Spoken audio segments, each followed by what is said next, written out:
उसने प्रिया के पेट को चूमा, नाभि के चारों ओर, फिर नीचे। प्रिया की जांघें कांप रही थीं। राहुल ने प्रिया की जांघों को धीरे से खोला। उसने वहां चुंबन किए, बहुत नरम, बहुत धीरे। प्रिया की सांसें अब अनियमित हो गई थीं। वो कांप रही थी, डर से नहीं बल्कि इतनी गहरी संवेदना से। राहुल ऊपर आया। उनकी आंखें मिलीं। प्रिया ने राहुल के चेहरे को छुआ। आओ धीरे, उसने कहा। वर्षा की बूंदें खिड़की के शीशे पर गिर रही थीं, एक एक करके, जैसे कोई बहुत पुराना और धैर्यवान प्रेमी किसी को याद कर रहा हो। प्रिया स्टूडियो के कोने में खड़ी थी। उसके बाल कंधों पर बिखरे हुए थे। वो 30 साल की चित्रकार थी। पिछले 5 साल से वो अकेले ही रंगों से बात करती थी। उसके पिता चले गए थे जब वो 20 साल की थी। तब से उसने सीख लिया था कि अगर शब्द दर्द देते हैं तो रंग कभी झूठ नहीं बोलते। आज शाम स्टूडियो में हल्की सी दस्तक हुई। प्रिया ने दरवाजा खोला। सामने खड़ा था राहुल, 32 साल का कवि। उसकी आंखें थकी हुई लग रही थीं, जैसे उसने पूरी रात कुछ लिखने की कोशिश की हो और वो लिखा न गया हो। वे 3 महीने पहले एक छोटे से कला संवाद में मिले थे। राहुल ने कविताएं पढ़ी थीं। प्रिया ने उन कविताओं को कैनवस पर उतारा था। तब से उनकी बातें कभी खत्म नहीं होती थीं। आज बारिश में आने का मन हुआ? प्रिया ने धीरे से पूछा। उसकी आवाज में हिचकिचाहट थी, जैसे वो जानना चाहती हो कि राहुल सच में आया है या कोई सपना है। राहुल ने मुस्कुराने की कोशिश की। बारिश मुझे याद दिलाती है कि कुछ चीजें धीरे धीरे ही पूरी होती हैं। वे दोनों स्टूडियो के बीच बने पुराने सोफे पर बैठ गए। सोफे की लकड़ी हल्की सी चरमराई। प्रिया ने चाय बनाई। चाय की भाप ऊपर उठती हुई राहुल के चेहरे को छू रही थी। राहुल ने चाय का प्याला दोनों हाथों से पकड़ा, जैसे वो गर्माहट को अपने अंदर समेटना चाहता हो। तुम्हारी आखिरी पेंटिंग, उसमें 2 आकृतियां थीं, राहुल ने कहा। वे एक दूसरे को देख रही थीं पर छू नहीं रही थीं। प्रिया ने नीचे देखा। हाँ, क्योंकि मैं अभी तक नहीं जानती कि जब 2 लोग सच में छूते हैं तो क्या होता है। राहुल चुप हो गया। उसने प्रिया को देखा। प्रिया की आंखें नीचे झुकी हुई थीं, पर उसके गालों पर हल्का रंग आ गया था।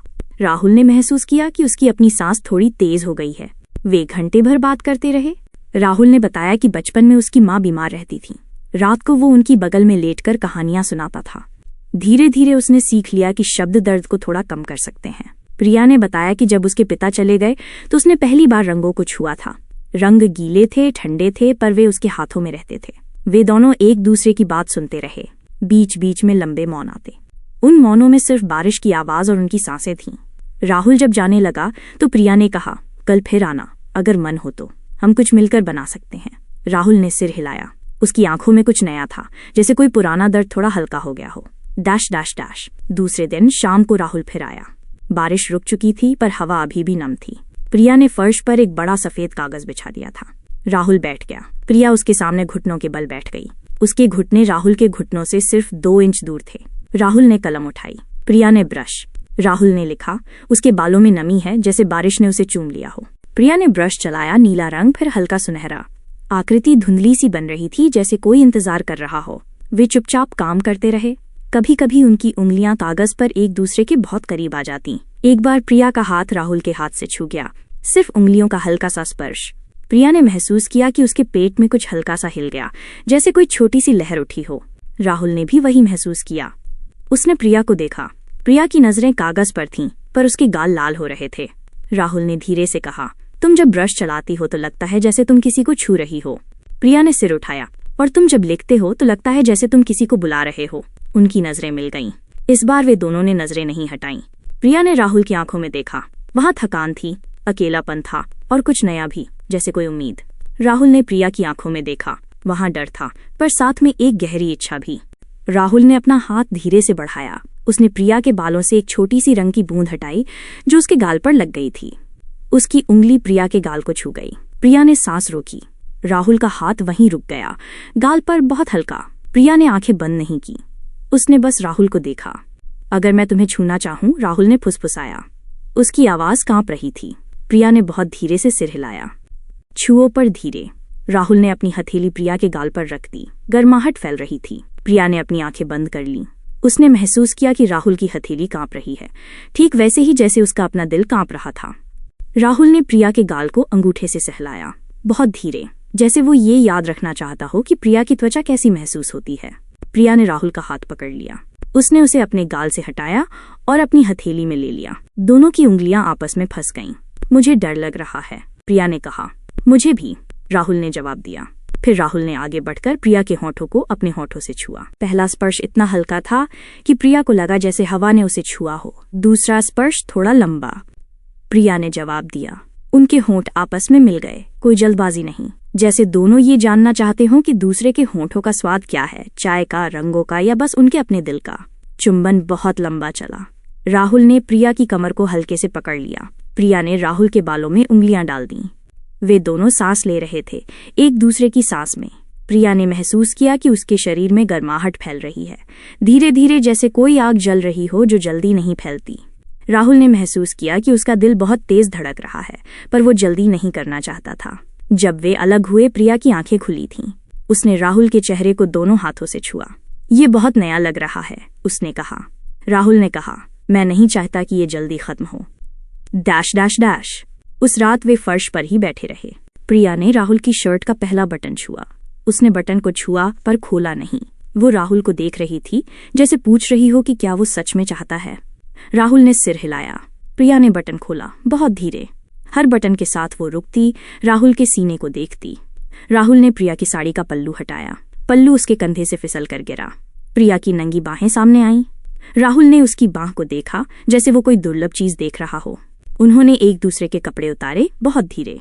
हर कपड़ा गिरते समय वे रुकते, जैसे हर टुकड़ा एक नई याद छोड़ रहा हो।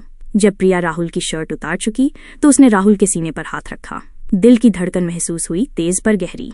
राहुल ने प्रिया की कमर को दोनों हाथों से पकड़ा। उसने उसे अपने करीब खींचा। उनके शरीर अब सिर्फ अंदरूनी कपड़ों में थे। वे बिस्तर पर लेट गए। राहुल प्रिया के बगल में लेटा। उसने प्रिया के चेहरे को दोनों हाथों से पकड़ लिया। मैं तुम्हें देखना चाहता हूँ, उसने कहा। प्रिया ने आंखें बंद कर लीं। राहुल ने उसके माथे पर चुंबन किया, बहुत धीरे। फिर आंखों पर, फिर गालों पर, फिर होठों पर। हर चुंबन के बाद वो रुकता, प्रिया की सांस सुनता।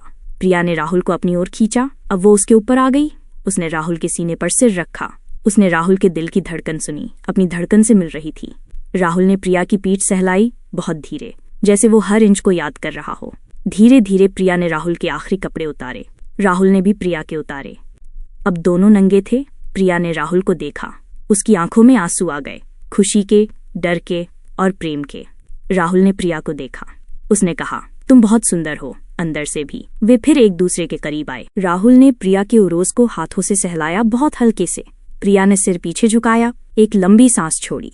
राहुल ने उसके एक स्तन को मुंह में लिया, जीभ से बहुत धीरे घुमाया। प्रिया की उंगलियां राहुल के बालों में कस गईं। वो राहुल का नाम फुसफुसा रही थी, बार बार, जैसे कोई प्रार्थना। राहुल नीचे की ओर बढ़ा। उसने प्रिया के पेट को चूमा, नाभि के चारों ओर, फिर नीचे। प्रिया की जांघें कांप रही थीं। राहुल ने प्रिया की जांघों को धीरे से खोला। उसने वहां चुंबन किए, बहुत नरम, बहुत धीरे। प्रिया की सांसें अब अनियमित हो गई थीं। वो कांप रही थी, डर से नहीं बल्कि इतनी गहरी संवेदना से। राहुल ऊपर आया। उनकी आंखें मिलीं। प्रिया ने राहुल के चेहरे को छुआ। आओ धीरे, उसने कहा। राहुल ने धीरे से प्रिया के अंदर प्रवेश किया। पहला क्षण बहुत लंबा लगा। दोनों ने साथ साथ सांस ली। प्रिया ने राहुल को गले लगाया।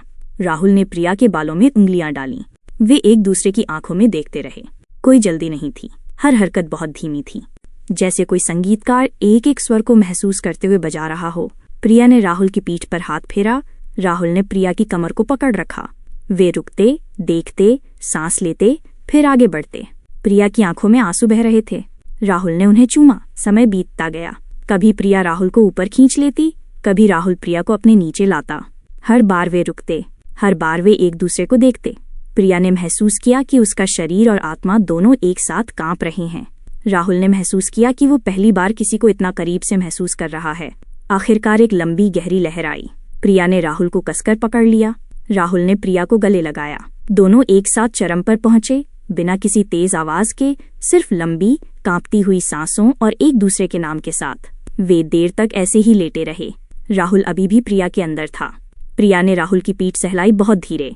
दोनों की त्वचा पसीने से चमक रही थी। बाहर बारिश फिर शुरू हो गई थी। सिर्फ हवा और बारिश की आवाज थी। राहुल ने प्रिया के माथे पर चुंबन किया। मैं तुमसे प्यार करता हूँ, उसने फुसफुसाया। प्रिया ने कहा, मैं भी, बहुत धीरे धीरे। वे फिर से शुरू हुए, इस बार और धीरे और गहरे, जैसे कोई पुरानी पेंटिंग पर नया रंग बहुत सावधानी से चढ़ा रहा हो। Dash dash dash. सुबह जब रोशनी आई तो वे अभी भी गले मिले हुए थे। प्रिया ने राहुल के बालों को उंगलियों से सहलाया। राहुल ने प्रिया की कमर पर हाथ रखा। हमने क्या बनाया है? राहुल ने पूछा। प्रिया ने बहुत धीरे से कहा, एक नई कविता और एक नया चित्र जो अभी भी अधूरा है। राहुल ने कहा, तो हमें इसे पूरा करना होगा, बहुत धीरे धीरे। प्रिया ने सिर हिलाया। उसकी आंखों में अब कोई डर नहीं था, सिर्फ एक गहरी शांत मुस्कान थी। वे फिर बिस्तर पर लौट आए। इस बार कोई जल्दबाजी नहीं थी, सिर्फ धीमी, लंबी, भावुक निकटता, जहां शरीर, आत्मा और रचना सब एक साथ सांस ले रहे थे। और इस तरह उनकी कहानी शुरू हुई, जहां हर स्पर्श एक नई पंक्ति थी, हर सांस एक नया रंग, और हर मिलन एक ऐसा पल था जो धीरे धीरे, बहुत धीरे धीरे अनंत तक फैलता जा रहा था।